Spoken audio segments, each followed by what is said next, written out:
What's good, y'all? It's your boy. We talk with Pete. Hey, always give it a stack. Always give it a buck. It's Friday. Just got done. 3-hour seminar. And I love the class. I really like the professor. I don't know what we were doing today. Shout out Manuel, Chase. Shout out to the guys. But I don't know what we were doing today. Most confusing, most hard assignment ever. So mine is a bit just tired right now. But we're gonna push it today. We got Sean Mannion. We got Josh Grizzard. We got VJ, McCain, and Bede trade talks. Let's start with Sean Mannion. We talked about it yesterday. Sean Mannion coming over from Green Bay. He was very... I think the main thing Eagles fans should be looking at, Sean Mannion made Malik Willis look like an all-pro in moments. Sean Mannion comes from the Sean McVay, Kyle Shanahan coaching tree. That automatically, by default, means he brings a whole nother level of juice, swag to the table regarding the playbook, blowing Nick Sirianni out of the water instantly, automatically. And you see what he's done with Jordan Love. Jordan Love has looked like a very solid, very good, at times, quarterback. And we're looking at it. This is a great hire. Howie Roseman, once again, outside voices need to be more influx into the offense, because every time we've seen someone inside, get that promotion, doesn't work out. And today, Josh Grizzard, Bucks fans been telling me, well, good luck with him, because the Bucks, their offense was terrible when he took over, and blah blah blah. When Josh Grizzard was in the position that he has right now with the Eagles, passing game coordinator, the Tampa Bay Buccaneers were a top 5 passing offense. That's not innuendo. That's facts. Once again, once he got that promotion, a bit of a flame out. Also, the man had injuries. Mike Evans was out. Godwin was out. Ibuka was in for a good amount, but then Ibuka went out. So now you're down to McMillan. You're down to Bo Nix's brother, Tez Johnson, and you're stuck. And then you got Baker, who needs everything perfect. But that's not here or there. Point is, Josh Grizzard, when he has the tools, he's very capable of doing his job extremely well. And what do you think he's going to do with AJ? Seeing if AJ stays, we still don't know if that's going to happen. Devontae, Goddard, if he stays, what do you think is going to happen? Darius Cooper up and coming.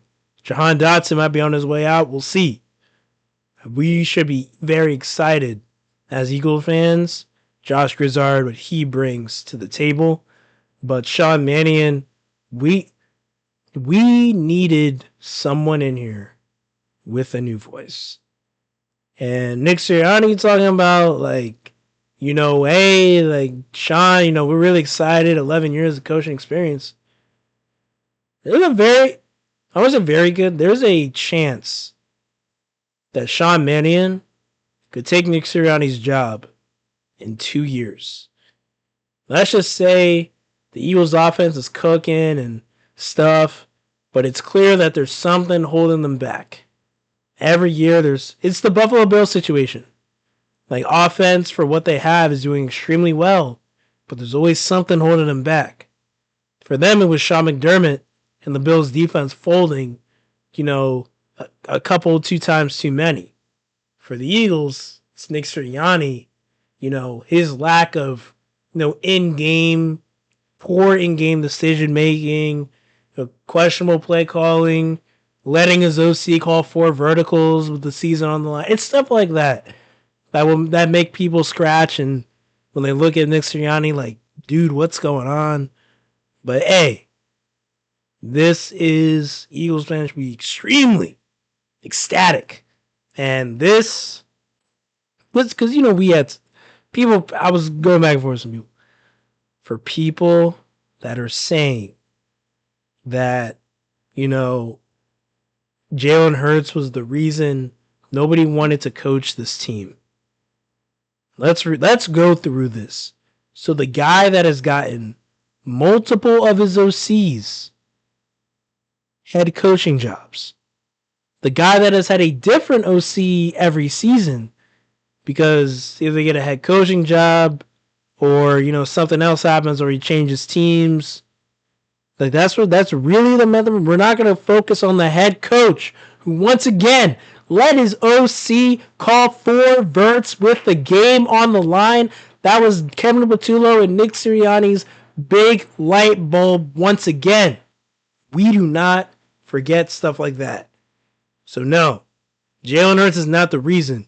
The OC knows if he takes the job and fails, he will be scapegoated because Nick Sirianni, once again, his lack of creativity will come to fail this team again. That is why no one wanted to come and coach. That is what you think, Brian. And this is another one. Brian Daboll was Jalen Hurts' OC at Alabama. Brian Daboll said, I would love to work with Jalen Hurts. He said that. But what most people don't know, he also worked with, guess who? Nick Sirianni, 2012. Back in the day, I forgot what team it was, but they were on the same staff. And obviously, I guess they're not too buddy-buddy because Brian Daboll was clearly excited. I get to coach Jalen Hurts. But if I'm under Sirianni and things don't work out too well, I'm going to be out of a job. We gotta, I don't know, it's hard for certain people that just want to hate and they won't want to look at the facts as what's actually going on. But here, once again, here for the Top PA, we keep it a stack, objective, keep it a buck. We do facts only. And Nick Sirianni, once again, lack of creativity, and obviously be an obvious scapegoat position for Brian Daboll, for Mike McDaniel, for any of these other guys that passed up. But at least we're not the Cleveland Browns. But that's another Shaylin. So I had to get that in there. But hey, Eagles should be very excited. New voice, Kyle Shanahan tree. Stay tuned. I know I said I wasn't gonna do 76er stuff until the trade deadline, which is in like 11 days. But there's just too much dumb stuff going on.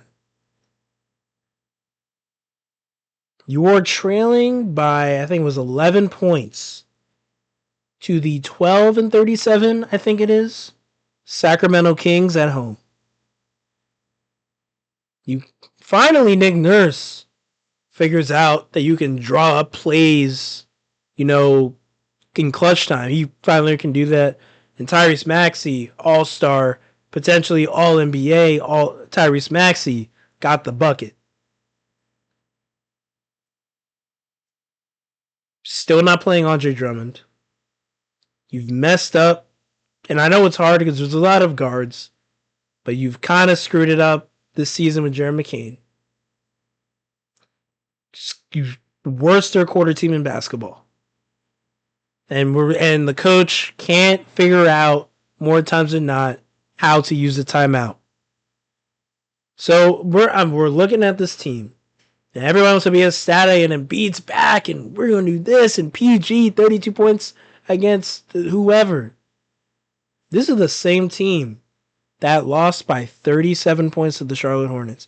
I don't want to hear, Embiid and other guys didn't play. You lost by 37 points to the Charlotte Hornets. And the Charlotte Hornets have actually been looking, pretty good as of late. But 37, this is not OKC. The Charlotte Hornets are not the OKC Thunder. There was no excuse to lose by almost 40 points to the Charlotte Hornets. There's no excuse.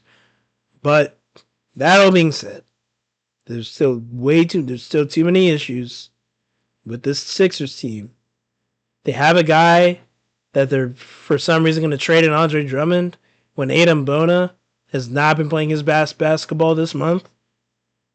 And they're not playing Andre Drummond, who's, actually was finding a bit of a shooting stroke before Nick Nurse completely forgot he was on his team. There's just too many things with this team that you just can't take them serious. Once again, really good win against the Houston Rockets, and then 3 days later against the Knicks, you forget how to play basketball. But that's just what we're seeing, and there's really nothing else to say. And for people that were actually thinking, yeah, let's trade VJ for Giannis, because that's the move. That's the smart move. First off, you're an idiot.